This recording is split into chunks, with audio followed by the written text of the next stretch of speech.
6월 15일 월요일. 알아보는 눈. 미국 시카고에서 미술품 경매가 열렸습니다. 값비싼 작품들이 차례로 팔려나간 뒤 마지막으로 이름 없는 작가의 그림 한 점이 남았습니다. 사람들은 그 그림에 큰 관심을 보이지 않았고 결국 14달러 75센트라는 낮은 가격에 팔렸습니다. 그런데 시간이 지난 후 놀라운 사실이 밝혀졌습니다. 그 그림은 아기 예수께서 애굽으로 피난 가는 장면을 담은 귀한 작품이었으며 오래전 이탈리아에서 사라진 유명한 명화였습니다. 사람들은 그 가치를 알아보지 못했기에 헐값에 넘겼지만 진가가 드러난 뒤에는 훨씬 높은 가치로 평가받게 되었습니다. 아무리 값진 보물이라도 알아보는 눈이 없다면 그 가치를 누릴 수 없습니다. 믿음도 마찬가지입니다. 하나님을 마음에 모시고 살아가는 사람은 세상이 줄 수 없는 가장 귀한 은혜를 받은 사람입니다. 오늘의 말씀. 믿음은 바라는 것들의 실상이요 보이지 않는 것들의 증거니. 오늘의 만나. 세상의 눈에 보잘것없어 보여도 믿음을 품은 삶은 하나님 앞에서 빛납니다.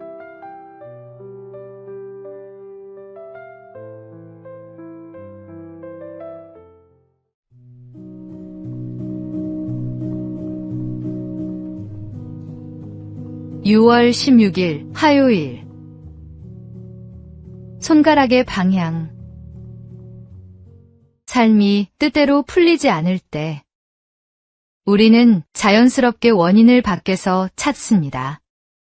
저 사람 때문에, 저 상황 때문에, 저 환경 때문에. 어느새 마음의 손가락은 나 자신이 아닌 다른 곳을 가리키고 있습니다. 조선 후기의 실학자 정약용은 강진 유배지에서 오랜 세월을 보내야 했습니다. 억울함과 외로움 속에서 그는 처음에는 세상과 사람을 향한 복잡한 마음을 품었을 것입니다. 그러나 시간이 흐르면서 그는 바깥을 향하던 시선을 거두고 자신의 내면과 학문을 깊이 들여다보기 시작했습니다. 그 고독한 성찰의 시간 속에서 목민심서와 같은 귀한 저술이 탄생했습니다.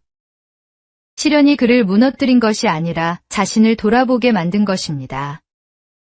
오늘 하루 누군가를 향해 뻗으려는 마음의 손가락을 잠시 거두어 보십시오. 변화는 남을 바라보는 데서가 아니라 자신을 돌아보는 데서 시작됩니다. 오늘의 말씀. 어찌하여 형제의 눈 속에 있는 티는 보고 내 눈 속에 있는 들보는 깨닫지 못하느냐. 오늘의 만나. 남의 허물은 잘 보이고 내 허물은 잘 보이지 않는 것이 우리의 본성입니다.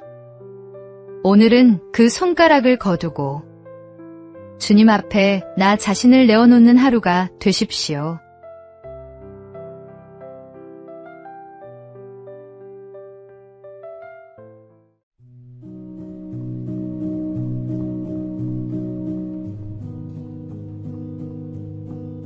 (6월 17일) 수요일. 빛은 감출 수 없다. 예전에는 해외에서 한국을 공부한다고 하면 한국어나 한반도 역사를 떠올리는 경우가 많았습니다. 그러나 이제 한국은 하나의 독립된 연구 분야로 자리 잡아 가고 있습니다. 최근 영국의 옥스퍼드 대학교가 옥스퍼드 한국학센터를 공식 개설한다는 소식이 전해졌습니다. 더욱 의미 있는 점은 이 과정이 정부나 학교의 정책이 아니라 현지 교수진의 노력으로 이루어졌다는 사실입니다. 한국의 문화와 역사가 일시적인 유행을 넘어 학문적으로 연구할 가치가 있는 분야로 인정받은 것입니다. 담당 교수는 앞으로 100년을 내다보는 연구를 이어가겠다고 말했습니다. 빛은 감출 수 없습니다. 하나님께서 주신 다치와 열매도 마찬가지입니다. 하나님은 그 작은 순종을 통해 풍성한 열매를 맺게 하실 것입니다. 오늘의 말씀. 너희는 세상의 빛이라. 산 위에 있는 동네가 숨겨지지 못할 것이요. 오늘의 만나. 내가 서 있는 이 자리에서 최선을 다해 빛을 발할 때 하나님은 그 빛을 세상 끝까지 이어가십니다.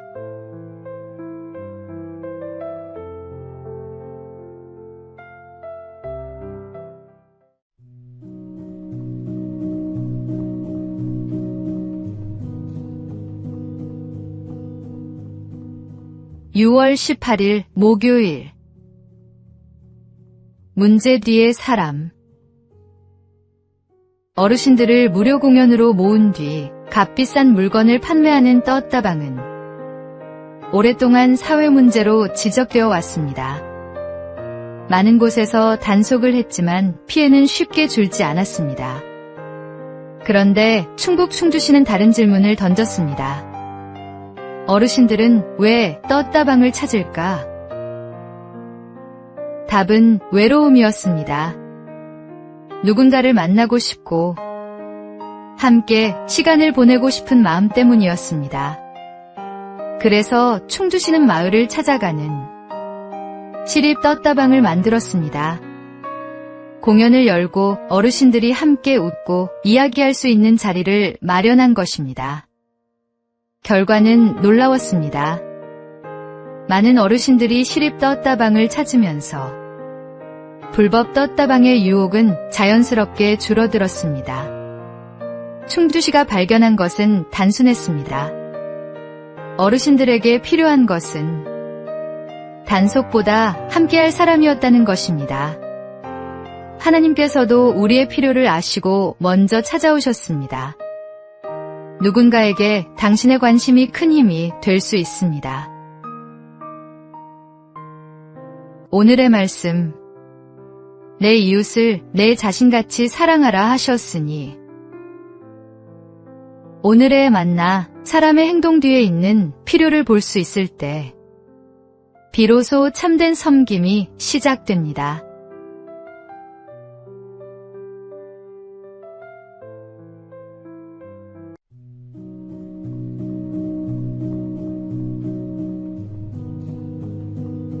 (6월 19일) 금요일. 동가식 서가숙.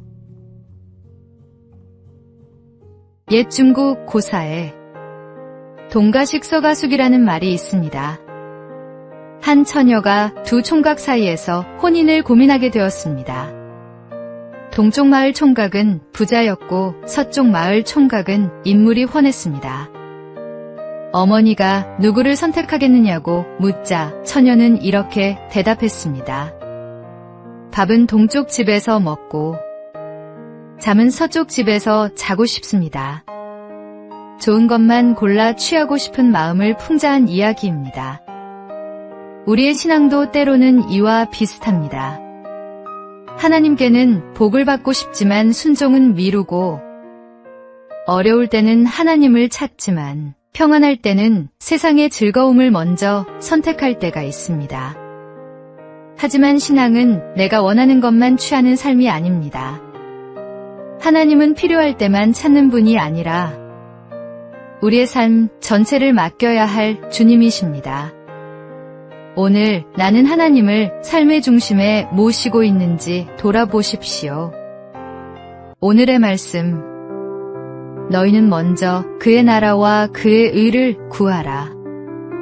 그리하면 이 모든 것을 너희에게 더하시리라.